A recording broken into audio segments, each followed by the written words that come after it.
Thank you guys for tuning in. If you're listening to us on the radio, please make sure you share with your friends and tell everybody you know, your people down the street, up the street, your friends, your family, everybody. Tell them tune into The Divide Mondays 2:30 to 4 p.m. on WRFZ 106.3 Rochester Free Radio. If you're listening online, please hit the like, share, and subscribe button and get this message out there because we want to have the conversations with you that you need to hear. And we're right here in your ear. So definitely share this video, share it on your friend's page, your family's page, and wherever else. Let's get into it. Over the weekend, I mean, we've had such a large amount of things happening so quickly. Like, first, we have right now what's going on right now. Let's start into that with the new generation cartel down there in Mexico, burning stuff on fire, blowing stuff up, throwing grenades in supermarkets and all types of stuff. So their leader was taken out in a raid yesterday, and then the rest of his cartel members decided that they wanted to go on a terroristic spree. And that's what they're doing, setting cars on fire, terrorizing the community, and it was interesting because previously, what's her name? Claudia Sheinbaum, or whatever her name is, the president of Mexico, that lady, she was like, oh, no, they're not terrorist organizations. What do you mean? Of course, the cartels are terrorist organizations. They chop people up and dissolve their body in acid. Like, what do you mean? Like, they send people's body parts to their parents. What do you mean they're not a terrorist organization? Of course they are. And then you look at them blowing up these cars in the middle of the street, setting them on fire, going in and throwing grenades in supermarkets. Throwing grenades in supermarkets. If that's not terrorism, I don't know what is. So we look back just a couple of months, and Trump said, hey, let us send the U.S. military to help you with operations against the cartel. And she's like, no, we don't need to do that, da-da-da-da-da-da-da. But they clearly did need to do that. I mean, they've got the west coast of Mexico on fire. They got the east coast of Mexico on fire. They're tearing everything up. They're tearing everything up. And it's very clear that Mexico, the federales and the regular police, they can't do nothing to stop them. They can't. And we have to have a conversation about that because that's how Claudia Sheinbaum got in power to be the actual president down there. What did 130-something people died that were running for president, were murdered? Like, you don't just walk into the presidency after 130-something people were murdered in Mexico. Come on now. It's no wonder she didn't want to get hard up on the cartels to begin with, because really the fact of the matter is, and it's very simple to see, is she's got some sort of agreement out there with the cartels. Like, who's stupid? Like, you'd have to be a fool after 130-something people were murdered, okay, that were running for president, and all of a sudden she becomes the president. Come on now, who's stupid, unless she's got some magical, super powerful apparatus, military apparatus behind the scenes that are even more powerful than the cartel that put her in power, that we should really be worried about. Let's not have that conversation, because that's even terrible, a thought experiment. But now all of a sudden, people are like, oh, this is because the U.S. gave them the intelligence. It was the CIA that did all of this. Da, da, da, da, da, da, da, da.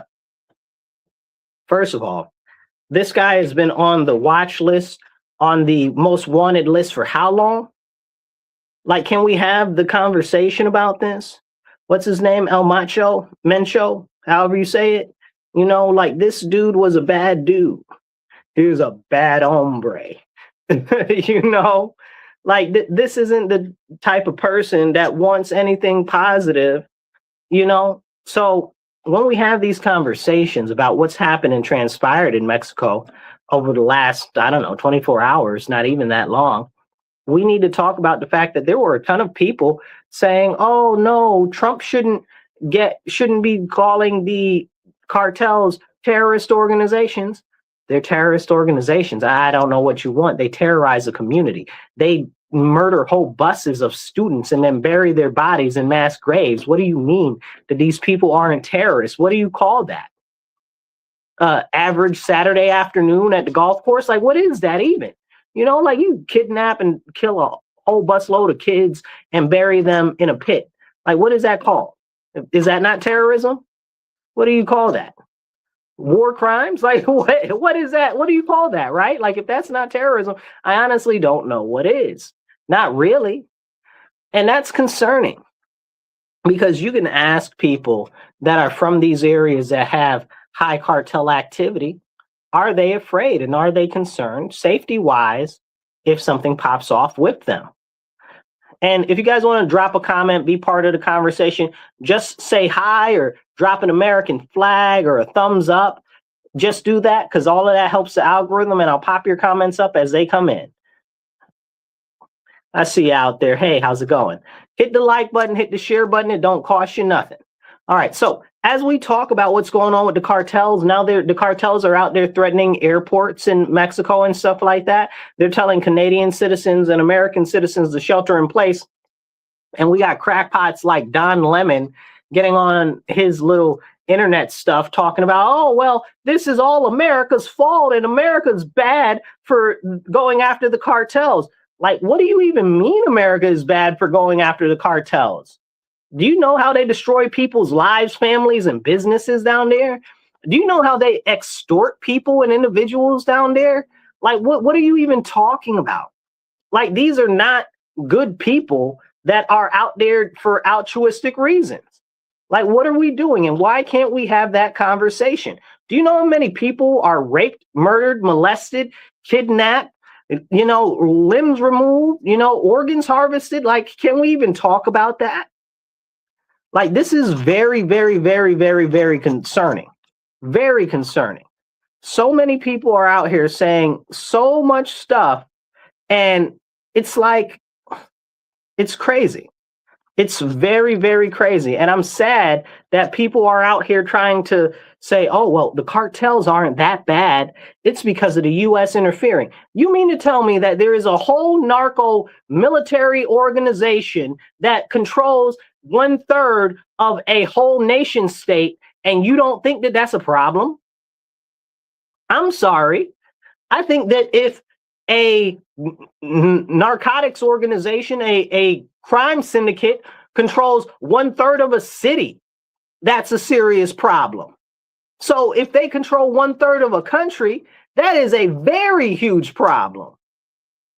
And then you've got the president of them out there talking all types of, oh, well, you know, stuff is going on and stuff. When they moved her to a Navy carrier, they moved Claudia Sheinbaum, the president of Mexico, to a Navy carrier for her own safety. Man, please, play in somebody else's face. Don't play in mine with that nonsense. I don't trust that, and I don't trust them. Okay? You can say, oh, well, she was moved to a Navy ship for her own safety.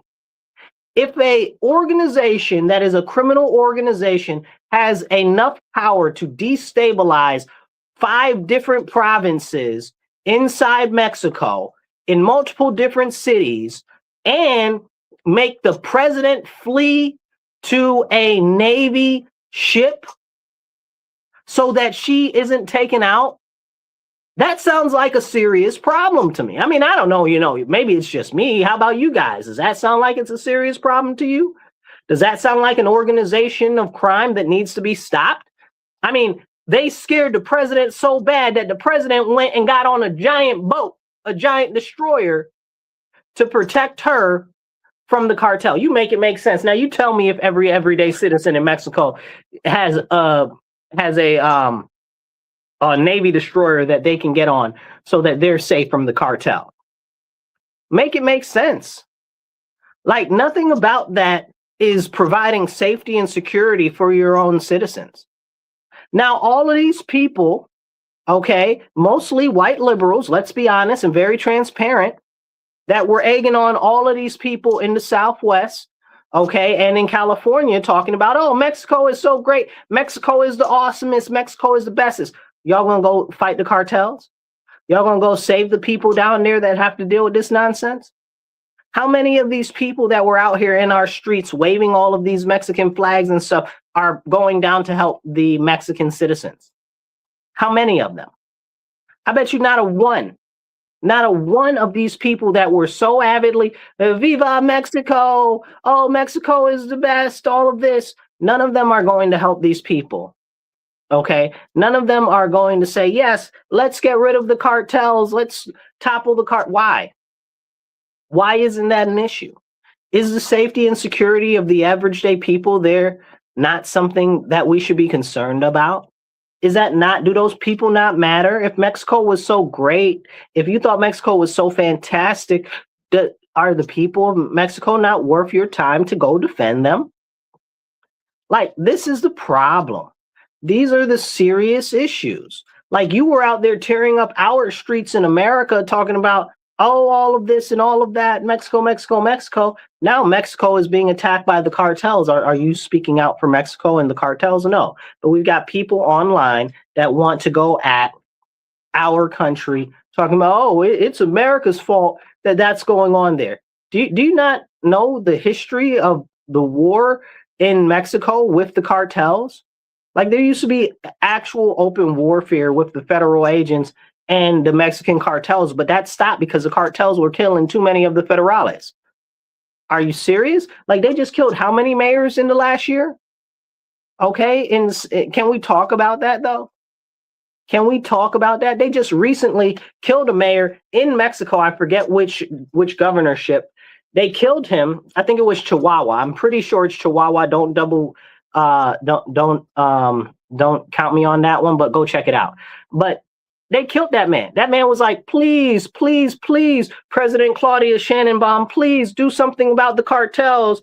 We're trying to preserve peace and prosperity in our territory, the province, state, whatever you want to call it.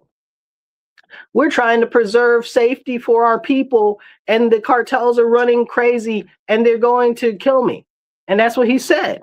And then she said, no, everything is fine. You'll be all right. Nothing is going on down there at all.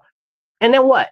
They killed this man in broad daylight, like it was nothing. But these people aren't terrorists? I don't know. Maybe I've never seen a terrorist or anything about a terrorist, or don't know what terror is, because if they're not terrorists, I don't know what to tell you. Then you got all these people out here talking about, oh, well, it's because of Trump and this and that and the third. Okay, let's be honest. Let's be very honest. How in the universe do you have a criminal enterprise that is that powerful? How does that work? How does that work? Somebody just asked, how is that America's business? Now, when I see you say America, I believe that you mean America like the United States of America, not like Bad Bunny was saying America, meaning the whole continents of the Americas. So when we say, how is that America's business, let's dig into that.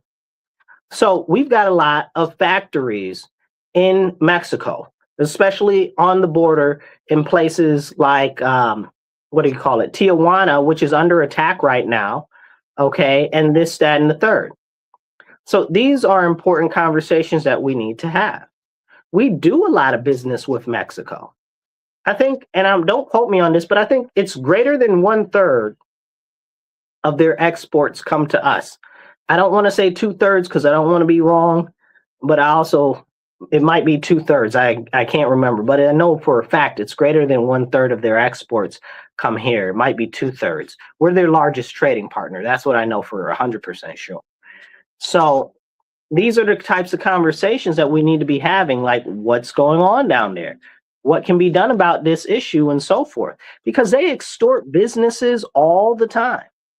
They extort businesses all the time. It's like some stuff that you would see in the news or in a movie or something like that.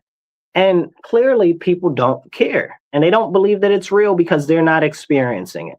Maybe somebody should talk to somebody that lived in one of these states that were controlled by the cartels. Like, I mean, have you talked to anybody that lived there? Like, how do they feel about that? How do they feel about the cartels running the areas and stuff like that? You know, I mean, these aren't altruistic individuals. out for the betterment and uplifting of the community. What do you call them people? The Zapatos. Y'all know who I'm talking about. Drop the comment of what the name of the group is.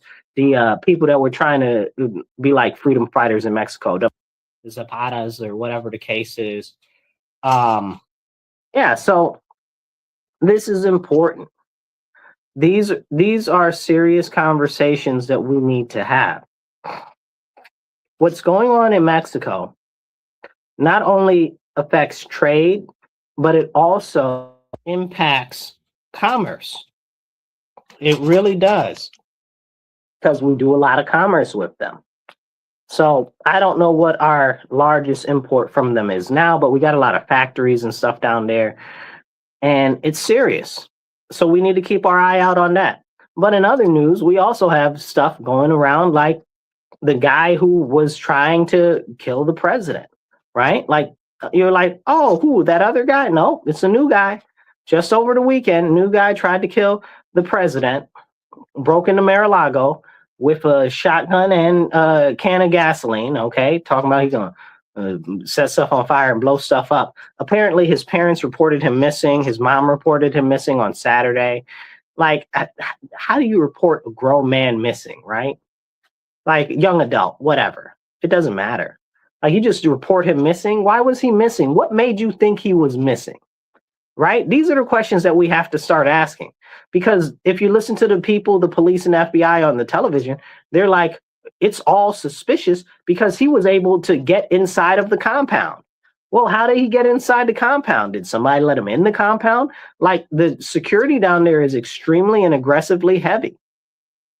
Like, this is so crazy that this is even going on, and he just randomly disappeared. Like, what? Nobody just randomly disappears, right? Like, there's always some sort of circumstance or something is going on that makes somebody go away or something like that. But the key thing to me is that his mother reported him missing on Saturday. What did she know? What was going on with this individual? Was he having a mental break? Was somebody in his ear telling him to do stuff? Was he commissioned by somebody else? Because that's real unnatural behavior. Just going in and breaking into, and I guess not even breaking in, right? Because the FBI said that they don't know how he got into the Mar-a-Lago compound. Gary Webb, was that the other guy? Somebody commented Gary Webb. Was that the other guy that tried to attack the president? I think they just sentenced him to life or death or something. He's going to prison now, all the way in prison. But anyway, this is important. Like, how does something like that happen? Do we have eyes on anything? And you know, and the crazy thing is our director of the FBI is all the way in Italy right now. So he's in Italy gallivanting about. I guess he says that he was going to some conferences or stuff like that. But he was in the videos and stuff with the men's hockey team because they got gold. And I guess he's a very big hockey enthusiast. I don't know, right? But I'm disappointed in him because I still haven't seen any of the people locked up that I want locked up. You know, like as far as being the director of the FBI, you've given us nothing. You know, I mean, they've done some basic stuff. You know, they have done a decent job at getting recovering some of these missing children. They've done a good job there. Credit where credit's due. They've done a couple of other things that they've done a real good job at. But the fact of the matter is nobody of any substance has been arrested by the FBI. Not Hillary, not nobody for them elections. And they keep telling us, somebody's getting arrested for them elections. We're looking into it, this, that, and the third. We've gotten the what do you call them? The voter records and all of this and all of that. And I don't care. I stop spinning my wheels until somebody's in prison, until there are people in prison over this. I'm not trying to hear nothing you're telling me, because it's a continued pattern of the federal government to promise us stuff that never materializes. This is very, very, very serious, you know? So, I mean, nobody's in jail for that. Nobody's gone after any of the people in the FBI that were spying on the churches. Nobody's gone to prison for Crossfire Hurricane. Nobody's gone to prison for whatever the other investigation was. I forget that, which was a fictitious investigation anyway. Nobody's going to jail for that. Nobody's going to jail for any of the COVID, none of the COVID lockdown people, none of the Fauci, none of the executives from Pfizer or biotech or Bionet, whatever the other company is. This is the very serious thing. No, you've done nothing. As far as I'm concerned, I'm sure he's done a great deal, right? But he's done nothing as far as I'm concerned. Nobody of any merit in relation to anything that we want them to go to prison for is going to prison. So where are they arrested? Where are they being arrested? This is a problem, and don't get me started on Pam Bondi, right? Because I can't even deal with her. She's the reason why Florida has red flag laws. Also, I don't like her because she's anti-Second Amendment, and I don't mess with none of that at all. So this is a serious conversation, though. So our director of the FBI is over there gallivanting at the Winter Olympics, whatever, man. That's not the biggest deal. But the fact that he hasn't arrested anybody is a problem for me. Like, had he been arresting people, I'd be like, okay, you can go to the Olympics. You know what I'm saying? You can go to the Olympics. I won't be mad at you.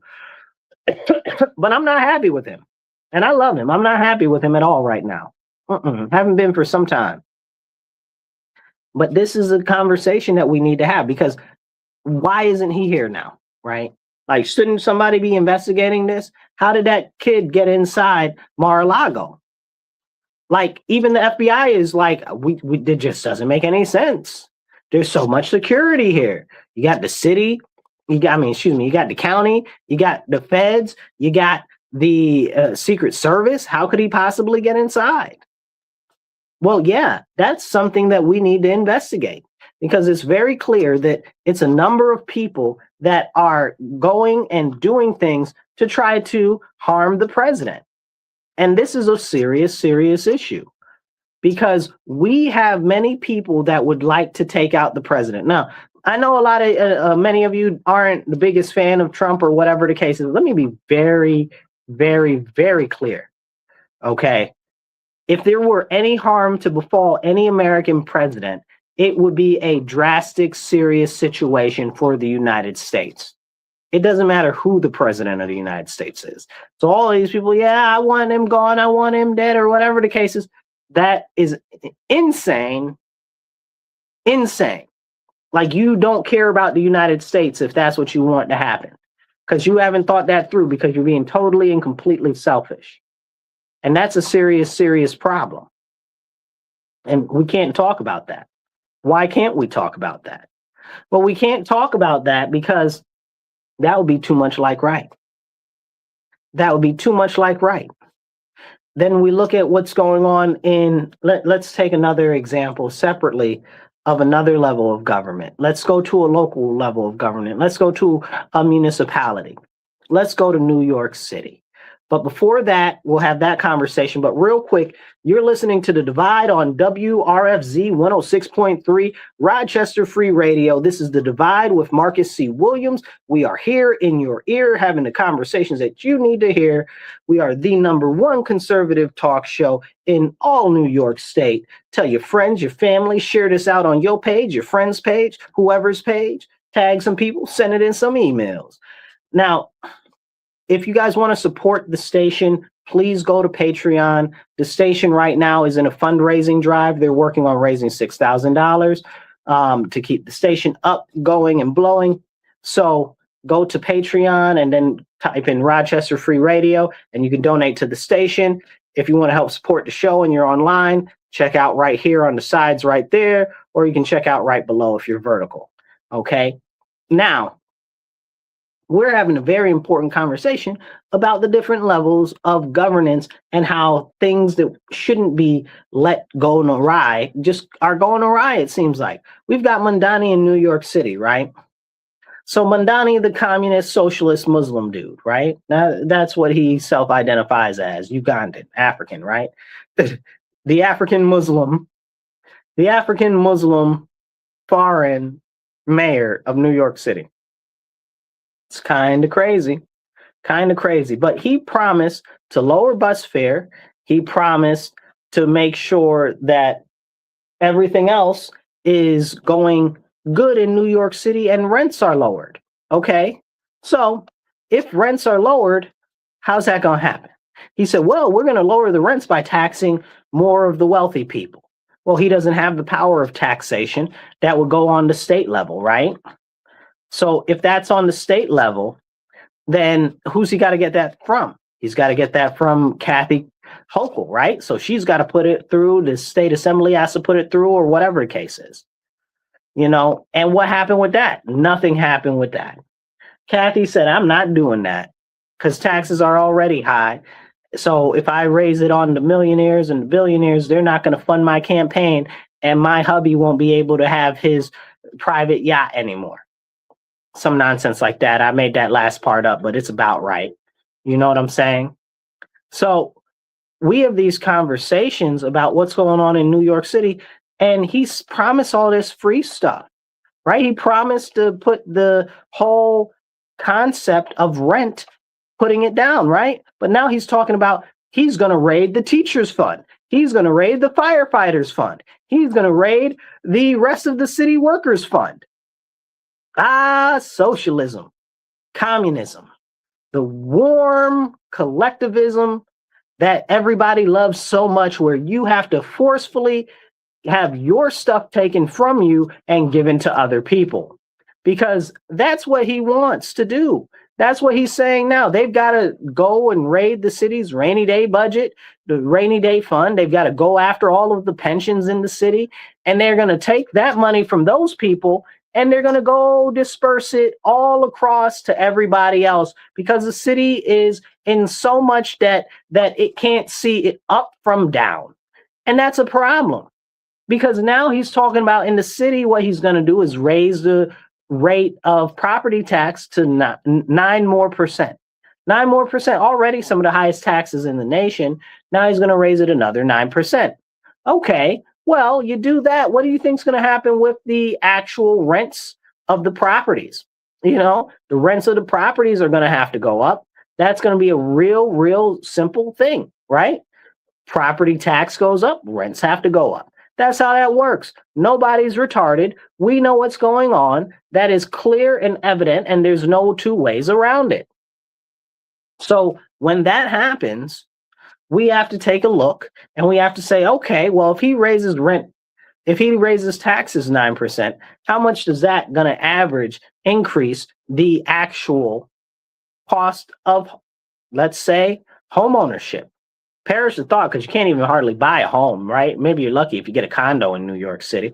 But how much is it going to raise the rent for average rents? And the answer is it's going to raise it a lot. It's going to raise it a lot. So when we have these conversations, we have to look at these knock-on effects. So let's say they raise the taxes, right? Let's say they do it to 9% or whatever. People will rather keep the homes vacant, keep the properties vacant, and take the tax write-off than get anybody in there that's paying under the actual market rate of these properties. We see it where I live right now. They just built all of this new construction. More than half of it is empty. Why is it empty? Because they'd rather take the write-offs than sell it, than rent it out to people that are paying under. That's how this stuff works. Can we have that conversation? No, we cannot. Why? We need to. So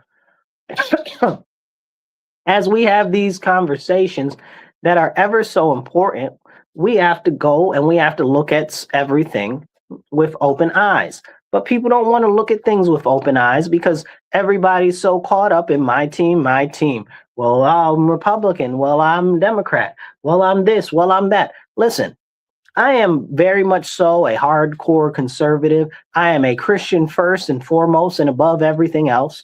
Okay. And I'm an American nationalist. I believe in my country. I love my country. Okay. Because this is where I live. I'm not moving somewhere else. If you don't like America, move. I don't care. Like, it's crazy. I don't like a lot of the things, but I'm here to fix whatever's going on in my country. I hope you're willing to fix whatever's going on in yours. Okay. If not, leave.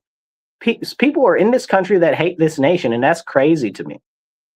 But I bring that up because it's very simply that a lot of people get too tied up in these ridiculous nomenclatures of Democrat or Republican or whatever. And I'm like, at the top of the pyramid, they're all in it together. This isn't new news. Like when I was little, people used to know that.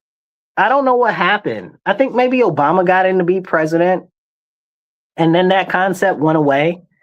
And now it's all my team, my team. And it's crazy because I saw Anna Paul Luna do she was in Congress, and I think this was last year in Congress. And she was asking, she said, well, she was on the floor. They said, gentlewoman from Florida, please speak. And she said, why are the Republicans and the Democrats working together to cover up for all types of misdeeds through funding inside of Congress? Because they have this funding, Congress, which they use to settle claims out of court and to pay off different people and to pay for lawyers that are coming at people that are in Congress. And they kill these things before they make it to the media or whatever. And that's a serious issue. Now, this is Anna Paula Luna, okay, asking this question. And they tried to basically shut her down, and it's a real thing. And it didn't always used to be that way. I believe it's called the Judgment Fund.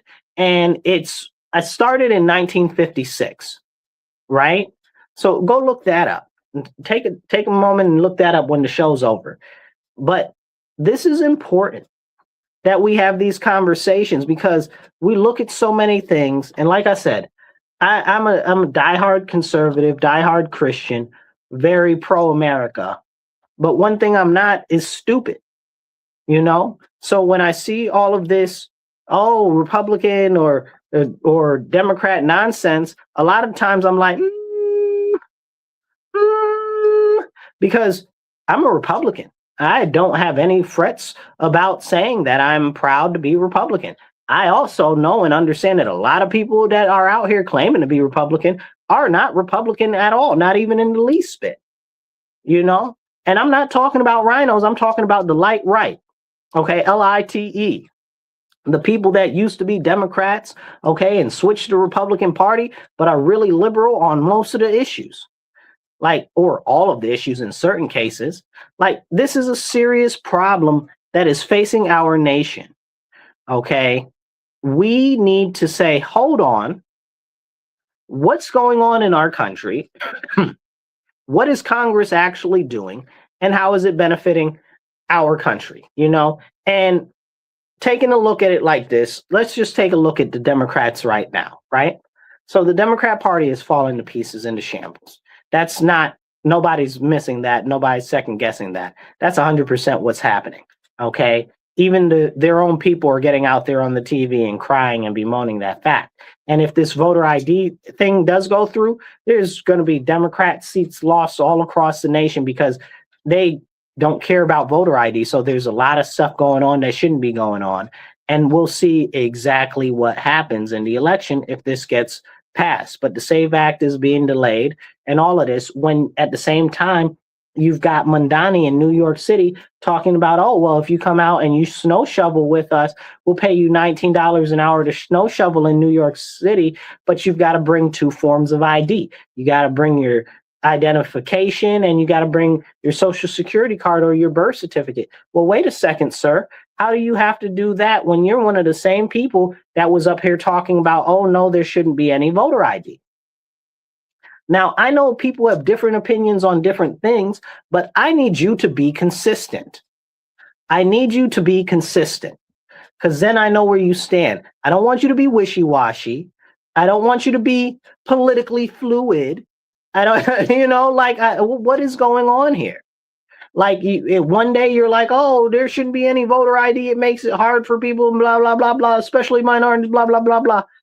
Kathy Hochul's good for that. And so is Gavin Newsom. We'll talk about him in a second. Hit the like button, hit the share button. It don't cost you nothing. Share this, get it out there. Okay. But as we have this conversation, he's in New York City talking about you need 2 forms of ID. 2 forms of ID. Now, let me tell you about New York City. New York City Council, and you can look this up, about a year ago, tried to pass a city law where illegal aliens can vote in local elections. That is not a story. That is not a fabrication. You go look that up if you don't believe me. Okay? And it got tossed out by the New York Supreme Court, which is amazing because New York Supreme Court be on some stuff, y'all. I got thoughts about them sometimes. A lot of times. I was going to say sometimes. That wasn't even true. All the time I got a thought on these people. They be doing some crazy stuff. But that was a very, very important thing that they threw that out. They said, no, you can't have foreigners and illegal aliens that are not American citizens vote in elections. That violates the Constitution. And that's a very serious thing. So if we know that that is an issue, and if we know that they've actually tried to pass legislation to allow illegal aliens and foreigners to vote in American elections in New York City, explain to me, like I'm 5, why we shouldn't have actual voter ID. Explain it to me. We already know, and people are, oh, well, there's not that much fraud. It does not even remotely matter. It's about restoring faith in elections, because I debate you on that whole situation, because the fact of the matter is, in New York State, the election system is totally jacked up. Okay, totally jacked up, with very little oversight and very little accountability for anything. And it's very much so problematic. And Bella says, they don't give a care about us. Bella, you know, you're not wrong. This is a very, very serious point. Because if they've pushed legislation for foreigners to vote in our elections in New York State, what makes you think they won't push it in the rest of the state? What makes you think that they're not trying to let people do that in the rest of the state? You know, that's kind of bananas. Yeah, ID for plowing the snow, but no ID for votes. Exactly that. And it's only snow shoveling too, right? Like, they're not going to give you a plow to drive down the street. So why is ID needed for that? And he was like, he got on the thing. He said, we can't give them paychecks if they don't show us ID. And I'm like, oh, but they can vote without ID? I mean, it's just a hypocritical nonsense that makes people in our nation just be like, I can't stand these people. I don't want to deal with these people, because they don't even stand on what they say that they care about. They don't even stand on what they say that they believe in. And this is something that we have to note, and something that we have to make sure that we as citizens have discourse on. Because again, so many people get wound up in, oh, I'm Republican, Republicans can't do anything wrong. Oh, I'm Democrat, the Democrats can't do anything wrong. Nah. And nobody trying to hear that, bro. I'm going to tell you one time real good how I feel about the government. I want a government so small that it can fit in the palm of my hand and I can crush it if I see fit. Because this is the problem. Our government has gotten too large and too overwhelmingly sizable that it feels that it can do whatever it wants to our citizens at any given time. And it's very much so a serious issue. It's very, very serious, you know. And then we look at stuff that's been going on in our country with this push for socialism, with this push for communism, with this push for Islam in our nation. And I've been having a couple of conversations with some Muslim friends and associates, okay, you know, and I'm like, you guys are twisted because you won't stand up. And they're like, oh, well, how can you say this about Islam or these people or that people? I'm like, listen, let's be very clear. If you guys aren't aware, Saturday, they were in, was it Saturday or Friday? Doesn't matter. Over the weekend, they were in New York City in Times Square, okay, holding up traffic and everything in the middle of the street, acting like they're praying. But they're not praying. What they're doing is showing an act of, how could you say it? Dominance. That's what it is. They're asserting their dominance, because in no Muslim country can you get away with that behavior. What Muslim country? You show me the one Muslim country where they just get out in the middle of the road and do that. Nowhere. Nowhere. It's not a thing. It doesn't happen. And the scary and concerning part about this is when people are like, oh, well, that's anti-Muslim or whatever the case is. Is it? Because this is a new behavior. So where did this new behavior come from? Because there have been Muslims here for years. They've never been doing this. So this is a new behavior. So either these are new Muslims, new people from different countries, or something's up, right? So my question to them, and this is my charge to them, why aren't other Muslims standing up against them?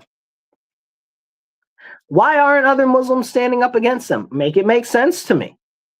If you're going to tell me that's not how that works, I'm like, okay, I'll believe you when you stand up against it. Because if you're not standing up against it, then you're telling me that you're perfectly fine with that, that you are going to allow that you essentially are compliant and complacent. So you're in support of it. And I'm not in support of any of that. I'm not going to have some, and here's the issue, you guys. These are foreigners, right? Not like, oh, they came over here and they're here to incorporate themselves in our society, right? Because we've had Muslims here for how long, right? We've had sizable Muslim populations in some areas, right? But they never behave this way. So where is the accountability? You're telling me that this isn't everybody. Where is the accountability internally for that? Right? There is none. Why? Why isn't there any internal accountability for that? Why are no Muslims holding these Muslims accountable? You must be supporting it. That's all I can see. Because you won't speak against it. Why won't you speak against it? This is these people coming to our country and asserting their dominance. Now, let me be very clear on this important issue. This seems to very much so be segmented to a certain group of Muslims, to the Saracens, right?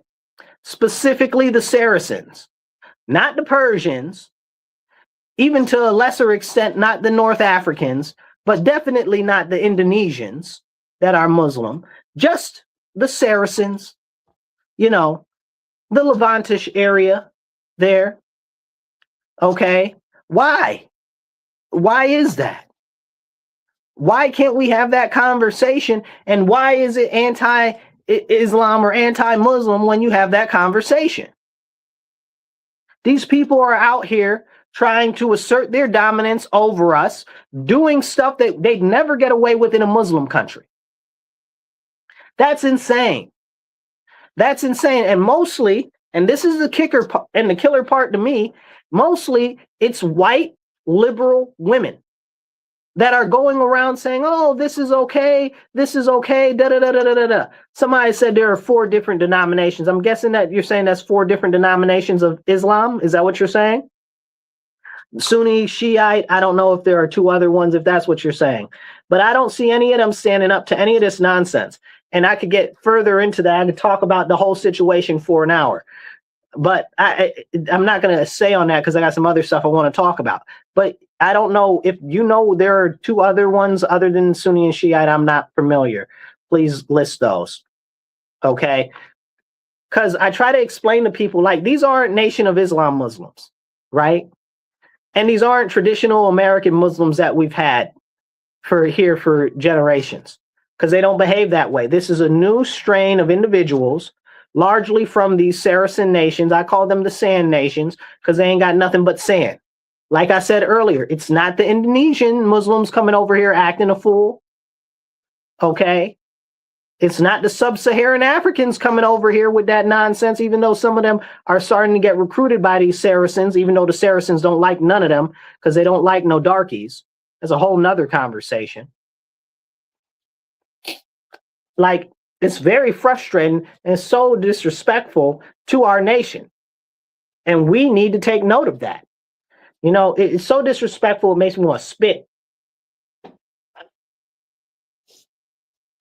It's frustrating. We need our nation not to be disrupted by foreigners, not to be disrupted by foreign cultures, and not to be disrupted by foreign interests. And with the foreign interest situation, let's get into this whole, what was it called? The key that Trump gave Netanyahu over the weekend. He said it's the key to the White House. Trump gave Netanyahu the key to the White House. Netanyahu is a horrible human being. And this has zero to do with Israel. I want to be very clear on that. This is zero to do with Israel, zero to do with Jews or anything like that. You want to have that conversation? That's a different conversation than what I'm having right now. This is specifically about Benjamin Netanyahu. Every chance this man gets, he does something to go against what is in the U.S.'s best interest.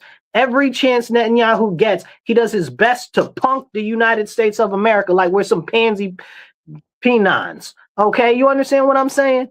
Like, that man is a bad man. Look at what he has done in Israel to the Israeli people.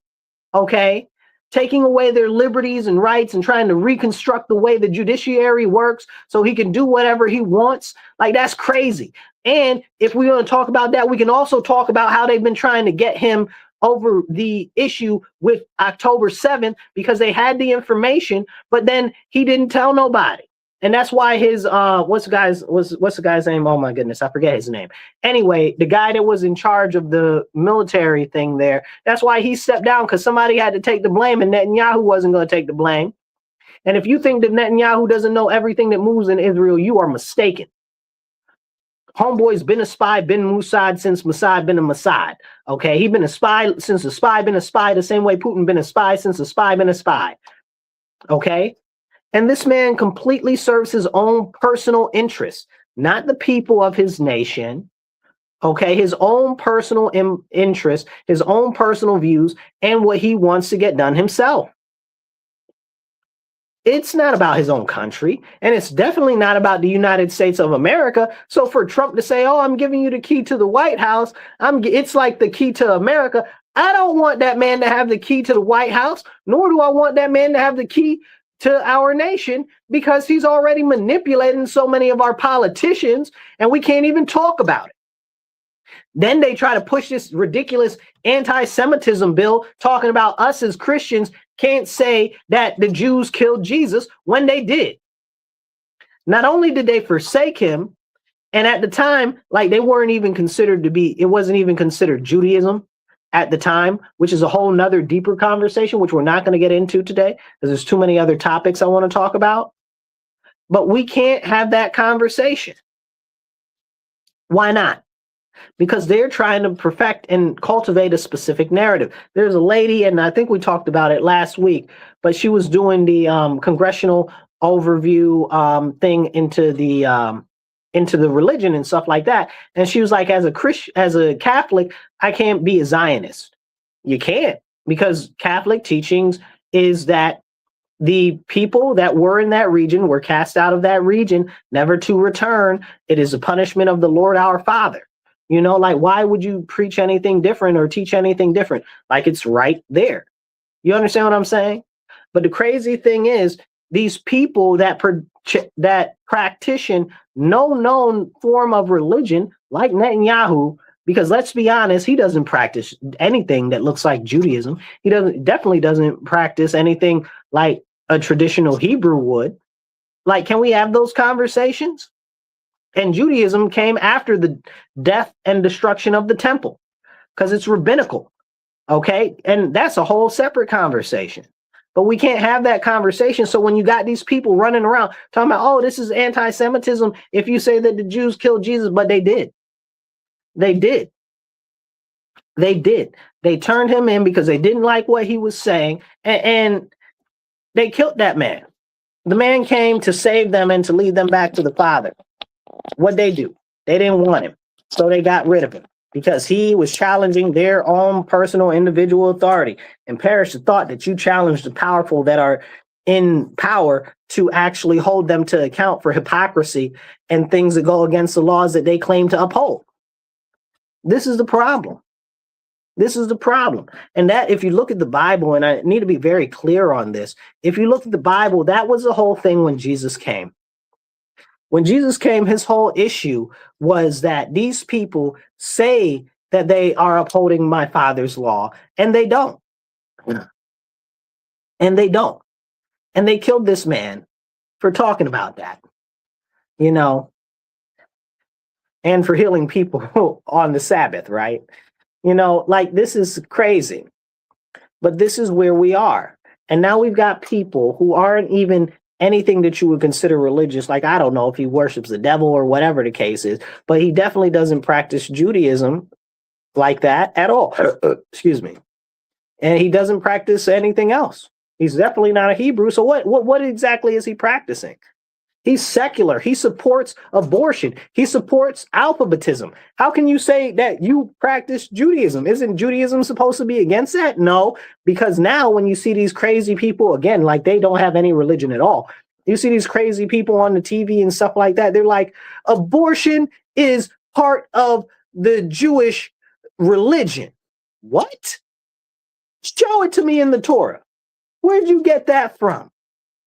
Alphabetism and homosexuality is part of the Jewish religion. What? Show it to me in the Torah. It's not there because you done made some crackpot nonsense up because you're not really practicing what you were given from God. Ain't no way. Ain't no way. And you're not about to sit here and convince me that that is that and that is what it is not. That's why there are so many American Jews and other people in other places. And this isn't me saying anything in particular is like they're the best religion, but it points out comparatively to these other people that are over here in power. It's the key point is in power.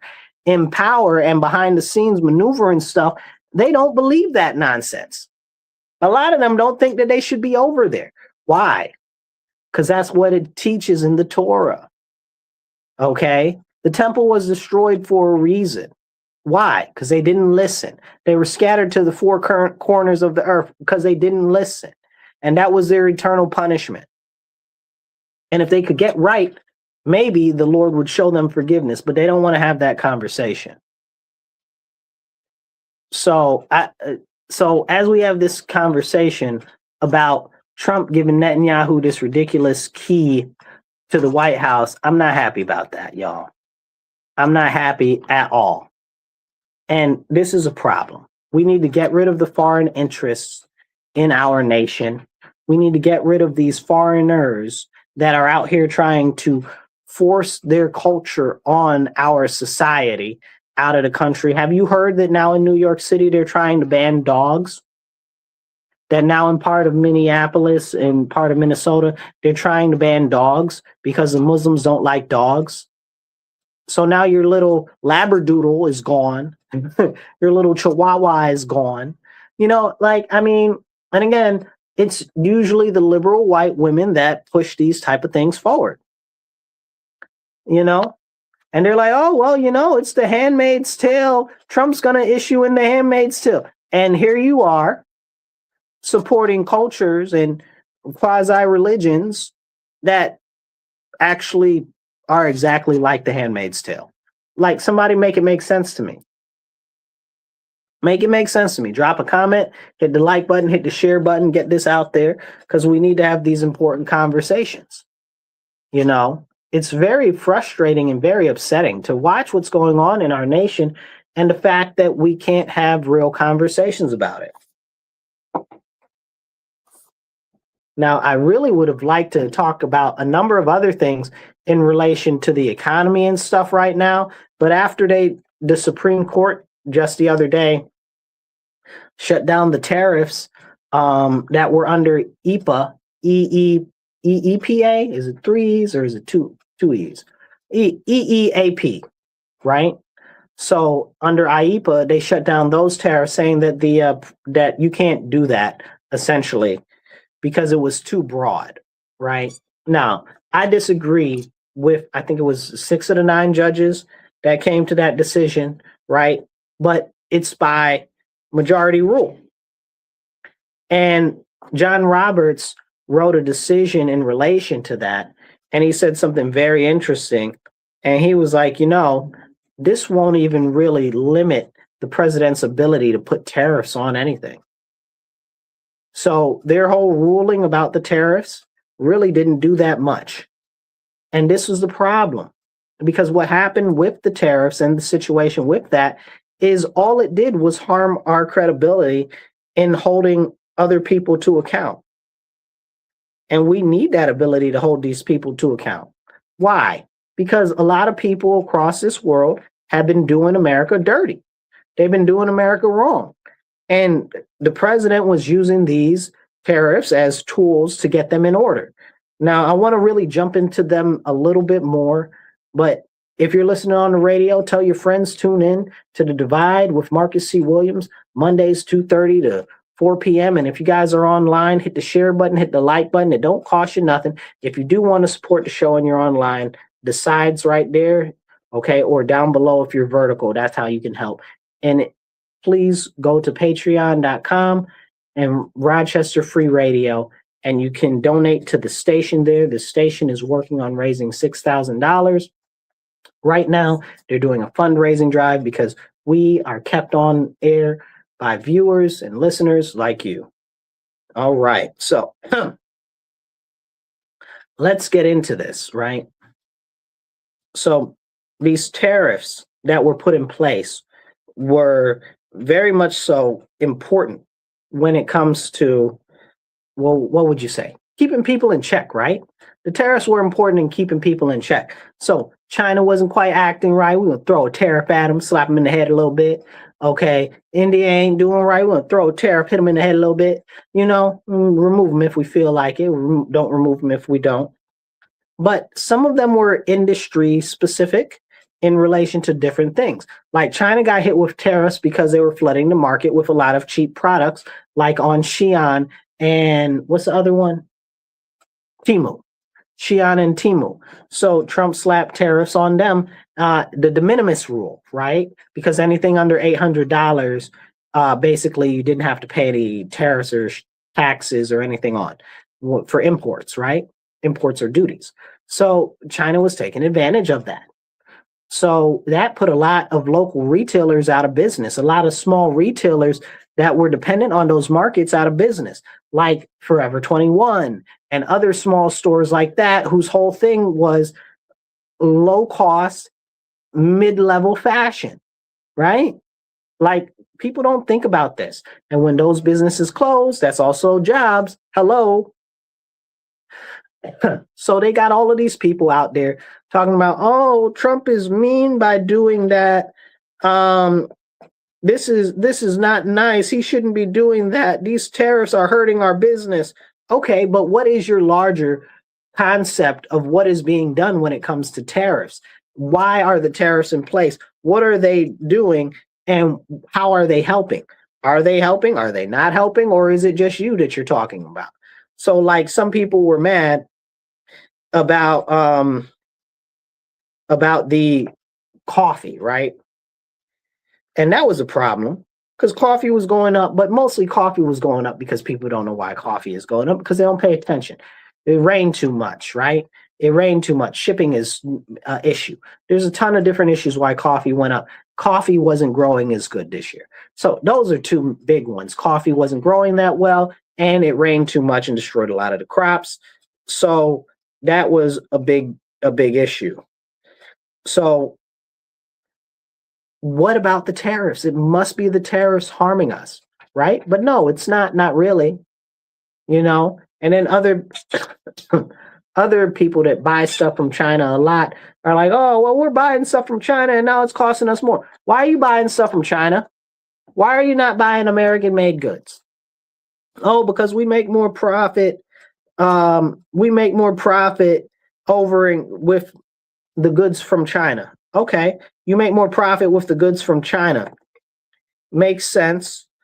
That's really sensible, right? You want to maximize your profit. But what happens when you do that, right? American businesses and people suffer. Now, this is a serious problem. You would think that we could actually have that conversation, but no, you can't.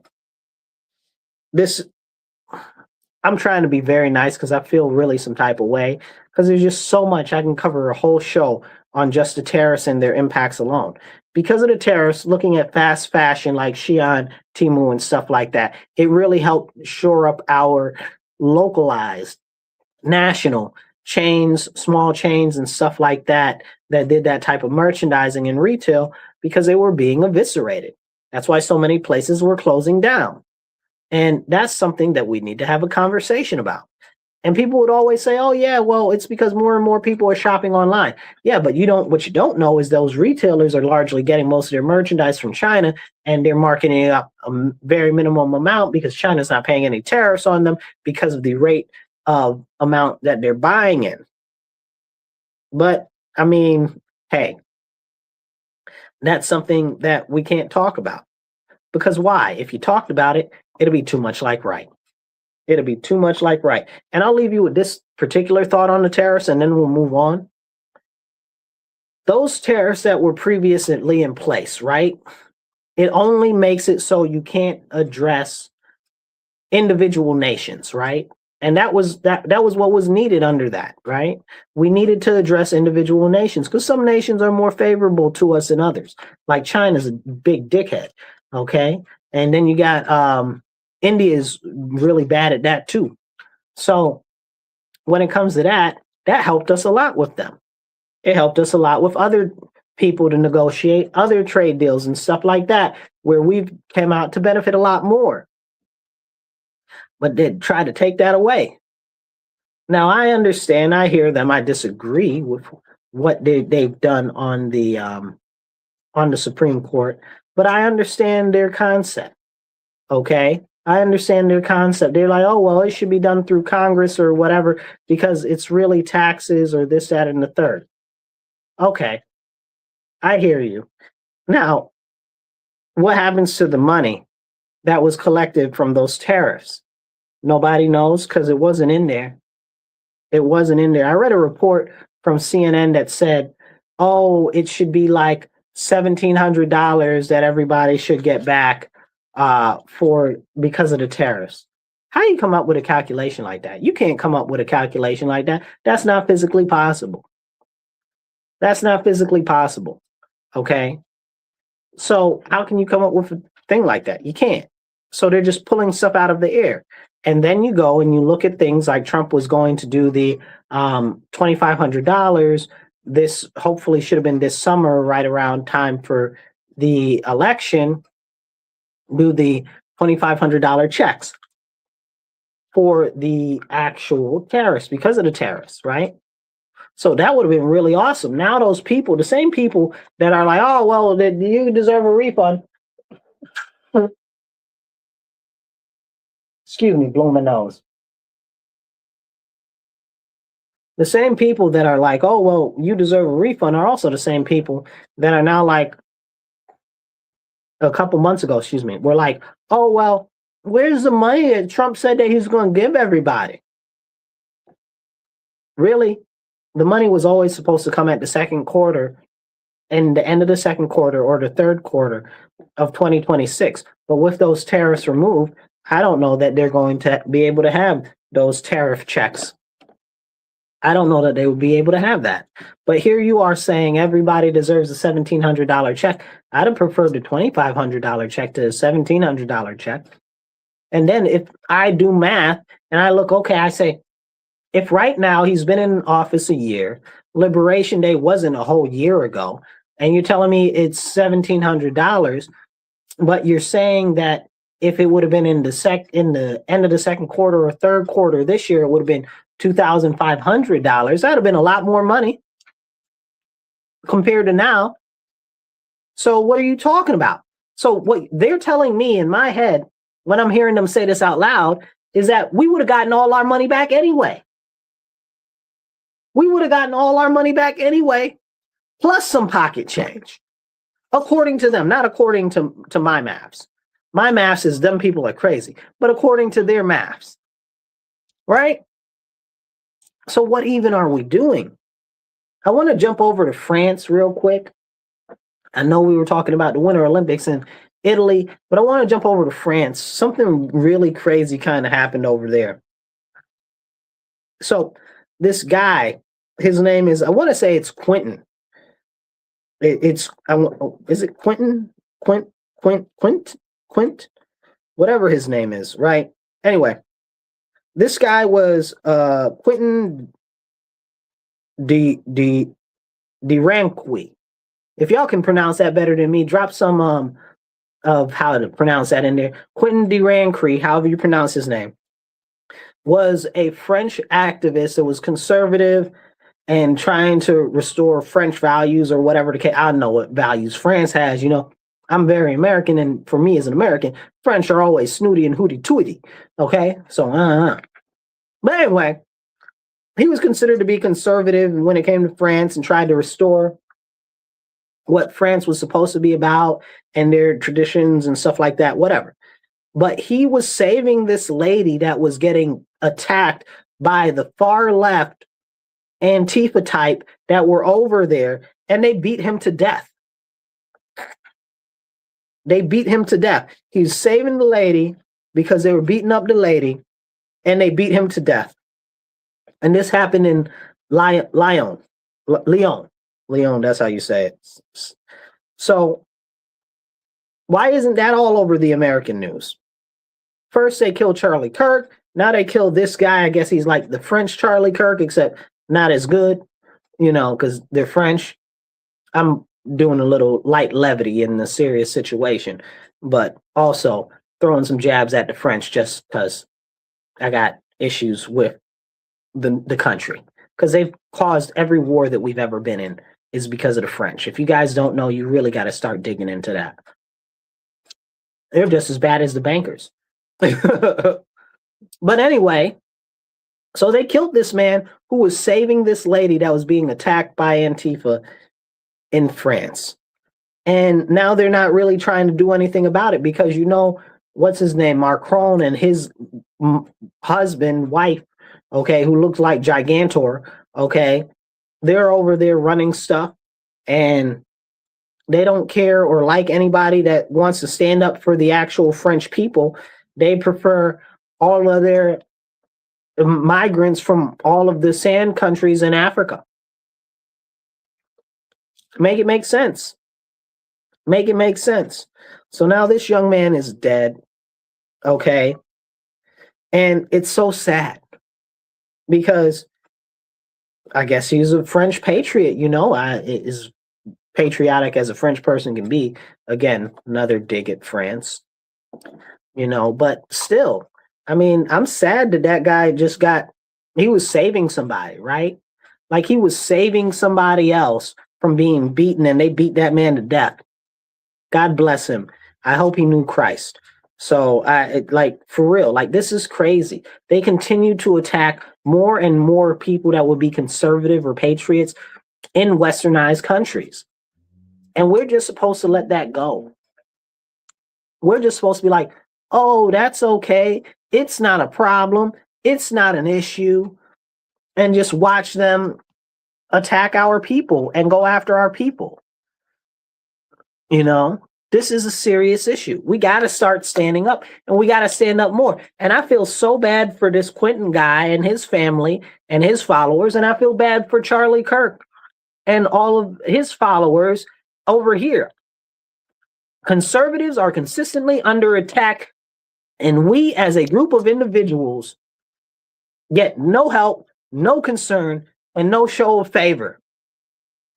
But let somebody prick a little leftist balloon, and then it's the end of the world. Oh, did you see how mean they were? Did you see everything that they did?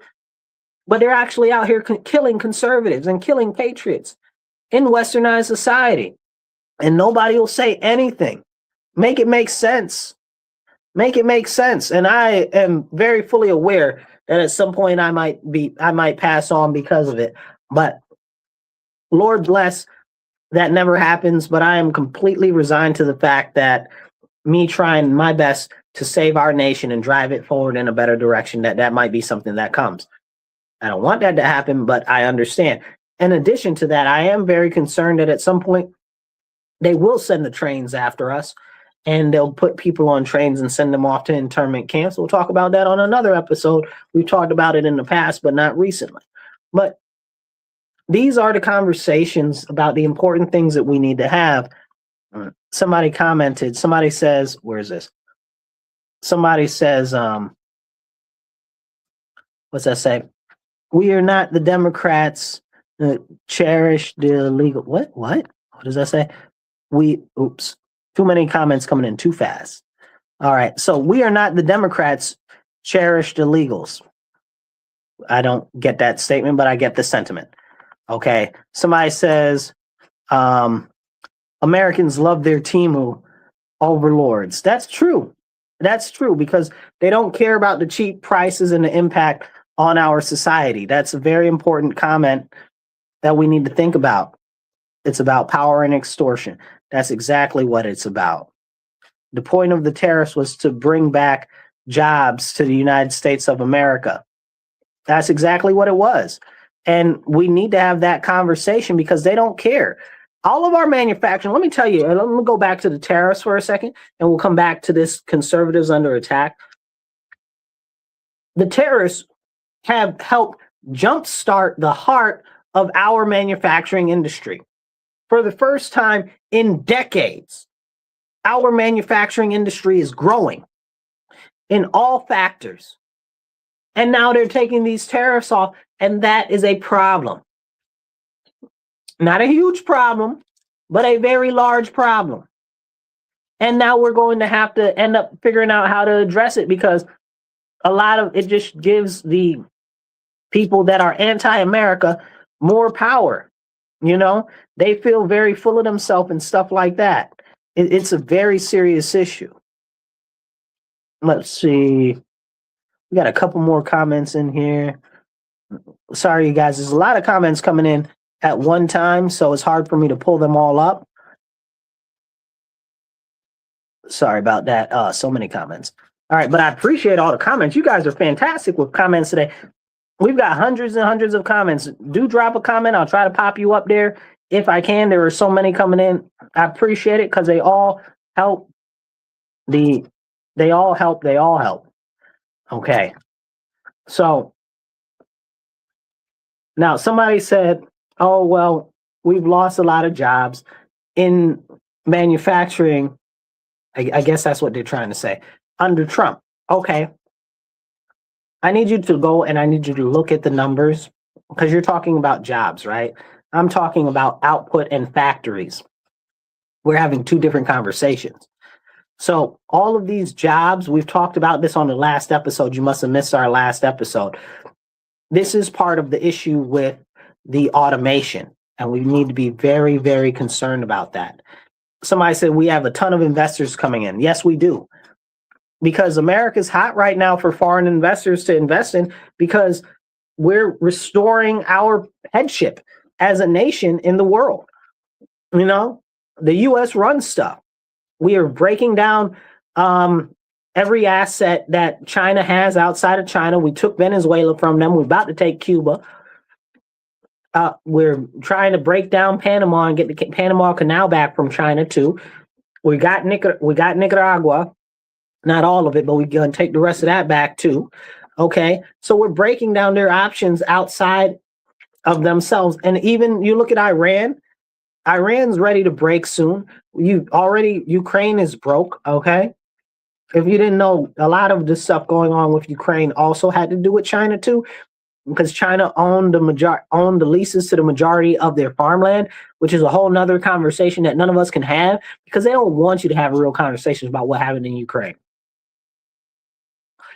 At the end of the day, a large portion of what a lot of the moves are that the U.S. is doing across the world has to do with China, either against China or to shore up our protection from China or to hold together certain issues and stuff like that. Somebody said Cuba was a rich country before a leftist dictator took it over. Well, but that's always the pattern. That's always the pattern. We have these leftists that take over the government and they run it into the ground and they enrich themselves and they deplete everybody else's pockets. It's exactly what's going on in New York City right now. It's exactly the same.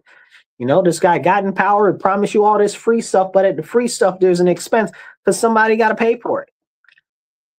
So, I mean, hey. Now, as we have these important conversations, we have to also talk about the fact that going back to conservatives being under attack in the U.S. and abroad, Marco Rubio did a speech at, I want to say it was the Munich Security Conference. I'm pretty sure it was the Munich Security Conference last week. It was a fantastic speech, by the way. I encourage you to go look it up. But he kept talking about the Western world, the Western world, the Western world. And essentially, the Western world is any type of thing where it seems to favor kind of a Europe-ish, American-centric type of hegemony, right? And this is real serious, right? Because I love my country. I want the whole world to be like America, okay? I want the whole world to be America. No, I'm joking. I'm also serious, okay? People say, oh, this, oh, that. Listen, I'm an imperialist. Don't get it twisted. Imperial America, the American empire. Long live the empire. May the empire thrive and take more land. Okay, don't play with me. Okay, that's why when people are like, America is an imperialist nation, lies. Don't threaten me with a good time. Somebody said the U.S. is the third richest country. Is that what that's supposed to say? And they're like, oh, well, it doesn't have this and it doesn't have that. And the question is, how do you pay for those things? Because I was just watching this leftist that so-called escaped to Canada. They fled to Canada on a visa for a visitor's visa. And they're like, oh, the healthcare system here is terrible. Everything costs too much. And the cost of living is crazy, even worse than in the U.S. So you show me where this stuff is working out so good at that you're complaining that we don't have in the U.S. Miss me with that noise. Somebody says $2 gas is great. Well, but this is exactly what's happening. These things take time, you guys. These things take time. And when you look at states like mine, New York State, I love my state. Can't stand these people in the assembly, the Senate, or the governor. Okay, they are destroying our state. And they have been for some years. Okay, and even that goes into my local municipality. These people are destroying everything. Okay.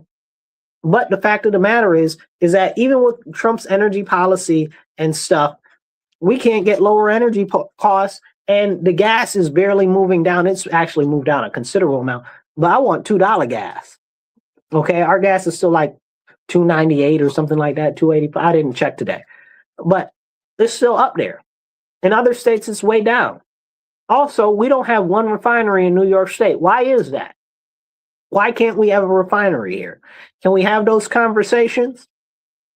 You know, I also learned over the last, about a month ago, I learned that there's oil in Lake Ontario, right up here up the street from me. There's oil there. Did you know there was oil in Lake Ontario? And Canada's mining the oil out of the ground. I don't know what you call that. Oil exploration? Is it still considered mining? Anyway, they're taking the oil out of the lake. How come we're not doing that? What's going on here? What's going on here? Somebody said California, the gas is $5. California, the gas is about to be $10. I just saw that Shell oil is about to move out of California because all the costs are too high and the regulations are too crazy. Which is crazy because you wouldn't think that one of the biggest production things in California is oil, but California's got a lot of oil. Okay? After gold and before gold, oil was what it was in California. So that's a big deal. A lot of these weird buildings and stuff that they have in Los Angeles are oil. Are those oil things that pump the oil out of the ground. But we can't have those conversations, you know, and these are the important conversations we need to have because a lot of people don't know that. But what's happening there, again, going back to New York where I live, is a lot of what's happening here. Somebody said lots of oil. Lots and lots of oil, brother. So what is happening in New York State? We've got all of this awesome natural gas. They don't want us to use the natural gas. You know, don't use the natural gas. Why? Why not use a natural resource that we know is clean burning and one of the best, most plentiful, low expense fuels that we have ever had? Like, come on. Why are you punishing our citizens? Why are you punishing our citizens? This is really, really serious. And we can't have these conversations. Again, I was like, wow, when I found out that they drill for oil in Lake Ontario. Right up there, not up there, but over here. Anyway, it don't matter, right up the street. But we can't in America because of the laws in New York State. So how much would that drive down our prices? Can we have these conversations? We should be. But they try to blame everything on the president and say, oh, everything is the president's fault. But you go to a red state, they don't have the problems that we have here. They don't have the problems that they have in California. They don't have the problems that they got in Washington state. Why is that? Somebody said, am I a tycoon? No, not yet. But if they open up that oil drilling, boy, howdy, how do I get a permit? Okay. But this is serious. This is really serious. Right now, we're in an energy crisis in many states, but it's almost solely in blue states. Why? Because we've had a lot of bad legislation that has been passed that has made energy more expensive, and they try to put it off on the energy companies. Oh, it's the energy companies. Oh, it's the energy companies. Okay.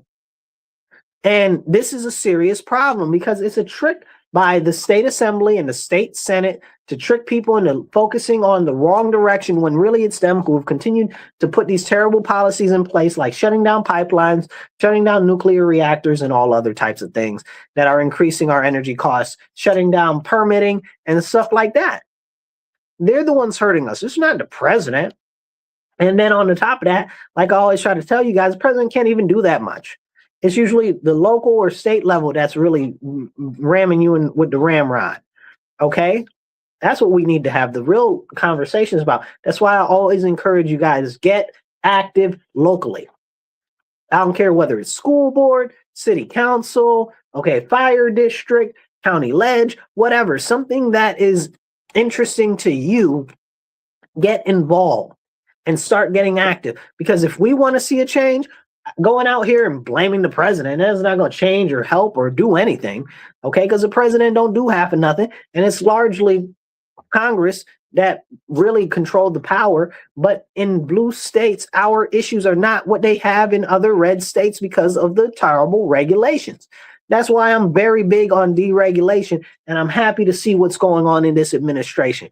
I don't love everything this administration does. And if you guys heard the beginning of this program, that was one of the things that I'm very not happy about right now. Two of them, actually, we talked about. But a lot of the deregulation, a lot of the pulling back all of these different departments, that is really good for our country. And even if people don't like the tariffs and the different things that are going on, this stuff takes time. It is not an overnight solution. These things take a year or 2 years for you to start seeing what's going on and putting the whole picture together. That's why all of this foreign investment that's flowing into our country is absolutely fantastic to help restore our manufacturing, to help shore up our new plants for microchips and all of this and all of that. We got a beautiful future coming if people get out of the way of the president and start letting him actually do what he's trying to do. And largely it's Congress. And I don't like everything. I'm a big supporter of Thomas Massey, so don't get it twisted. And I like Chip Roy too, okay? Stand on constitutional values, stand on conservative values. But when stuff is going good in the right direction, that's what we need to focus on. If you're tuned in online, or rather on the radio, thank you guys for tuning into the show. We'll catch you next week. All right, you guys, we are online only right now. I want to thank you guys for tuning in. This is a lot of important conversations that we've had today. I only have about an hour and a half a day every Monday with you guys. So I try to get out everything that we can. There's a ton of other topics I wanted to go through, but I am very concerned that we see more and more conservatives attacked every single day, every single month. We just had, and you know, one of the important things I didn't get to cover in the main part of the show, these trans shooters, right? We just had a trans shooter shoot up the school in Canada. Where did that get on the news? 5 seconds flash, you know? Then we had another trans shooter shoot up somewhere else in where was it the other day? I don't even remember. That's how bad it was. But you have these trans shooters, like we had like 16 trans school shooters in like the last couple of years just in the US. Now we got the trans shooter up there in Canada. Now we got another one. Like, why? When are we going to talk about this? We got the guy who was a trans that killed his wife and his son at the hockey game. Can we talk about that? Like, these people are on the hormones and medication and this and that and the third, And it's really distorting them, and people are feeding them all of this nonsense, having them identify as something that they're not born as, and it's really warping their mind, and it's hurting them. It's hurting them bad. So then they're more easily manipulated. They're more easily turned into doing stuff and encouraged into doing stuff that they normally wouldn't, because they're so self-deceived, okay, and given into deception, okay, and that they're like, I can do whatever I want and just do it, you know? And how much is going into actually this industry? They call it, what is it, trans healthcare or whatever they're calling it these days. Somebody knows what it is. Put it in the comments. I can't even keep. Gender affirming care. There we go. Thank you. But it's billions and billions of dollars. Billions and billions of dollars into these different groups and stuff like that. And that is a serious problem. And we can't talk about that. My city has the University of Rochester Strong, okay, and they do most of, I believe it's the largest amount of gender transition surgeries in children in the country. Terribly concerning, terribly concerning. And very few people speak up against it and anything like that. But they're manipulating these people, they're harming their minds, and then we see all of these people that are all drugged up and disoriented and completely out of whack, going and shooting up school shootings. And then you look at all the other school shooters previous to this, like in the last couple of years, this like only been trans people shooting that up. And I'm only saying that because I don't even want to call them trans people, because that's not even a thing. It's either you're a man or you're a woman, you're a male or you're a female, you're a boy, you're a girl. It's not this that you were born in the wrong body. That is an affront to God and nature. Okay, you take your pick or both. Like, can we have a serious conversation about that? No. No, we can't. And that's a big issue. Because as long as these pushes to encourage young people to believe things that are clearly incorrect when it comes to nature and reality, it's going to continue to warp impressionable minds. And when people can't justify reality, they can't, what do you call it? They can't basically reason out what reality is. You know, it's not matching with what they're feeling or seeing or experiencing. Then that kind of drives people mad. And we should be able to have that, but we can't even talk about that. I'm glad that there are many places that are starting to stop those things and stuff like that. But if we want to talk about real issues, because every time you see a school shooting or something, they talk about take the guns or whatever the case is. But when we used to have more guns in circulation and guns were in the back of everybody's car window with rifles and stuff like that, we didn't have these shootings. Now we do. Make it make sense. Make it make sense. We didn't used to have it like this. Now we do. How did that happen? Because they started over medicating people. They took God out of all the schools. They took God out of everything. They took riflery and firearms training out of schools. And then we got a whole bunch of school shootings. You know, it's like, where does it start and where does it end? Somebody said, somebody sent me a meme the other day, and it was a slippery slope. And it started off at we want to get what was it? Was it we want civil unions? And then it went all the way down to now, because the slippery slope, it had a couple of different things on there. We want civil unions, we want to get married, naked people at pride parades, teaching kids about drag queen story hour, and then the slope keeps going down and down and down and down. And now it says like boys can be girls, girls can be boys, and you can be a dog. And it's like that, but that's where we are though. But that's where we are. That's not fake. That's exactly what happened. And if you look at it like that, your question would be, well, where are we going to go from here? And it's very clear that we're not going in a good direction. That's why we need to restore our nation to Christianity. And I know not all of you are Christian, but I encourage you, if you're not Christian, to go look into Jesus, his teachings, and read the New Testament. And may you find Christ, and hopefully he can point you to the Lord our Father. because that's what's happened in our nation. Our nation was founded on Christian values and Christian principles. We've gotten so far away from them. Now everything is topsy-turvy, upside down. This is a very, very, very troubling time that we're in. And the only way that we're going to be able to turn back and save our nation is if we turn to Christ, repent for everything our country has been doing, and pray to be saved. Because we can turn back from where we are right now, and we can be saved and we can be forgiven as a nation. But we've got to start standing up wholeheartedly, because if not us, then who? If not now, then when? That's why we have to take action. It's got to be now. It's got to be today.